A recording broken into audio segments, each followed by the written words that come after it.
Hai, leo kwenye Photoshop nitaenda kukuonyesha jinsi ya kupata effect kama hii unaiona.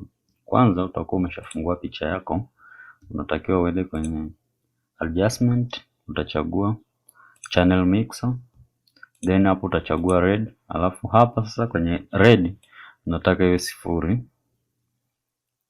Kwa hiyo utaislide, nataka iwe 0, utaandika 0, utabonyeza enter, then hapa nataka iwe 200. Kwa hiyo nitasogeza mpaka mwisho. Hapa nataka iwe -100 hapo. Kwa hiyo hapo utakuwa umeshamaliza, then utabadili itakuwa lighten, ili nisi affect color zingine, ni affect hizo nilizozichagua. Then nitaenda hapa kwenye adjustment, nitachagua hue and saturation, then hapa nataka ni affect yellows.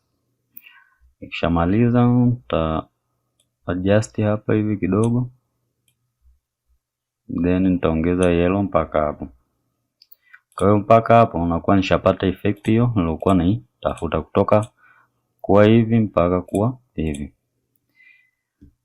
Kwa hiyo unaweza ukajaribisha kwenye picha nyingine, mfano hii hapa, ukai convert to normal layer au ukai unlock, then ukaja ukai paste kwa hapa, afu ukaiweka kwa hapa chini hizi layer.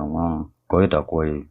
Ukitaka utakuja hapa kwenye hue, unafanya marekebisho kidogo, unataka iwe hivi, ni wewe sasa. Kwa hiyo kwa wale wanaopiga picha, hii ni effect nzuri, inakusaidia picha zako zikae vizuri.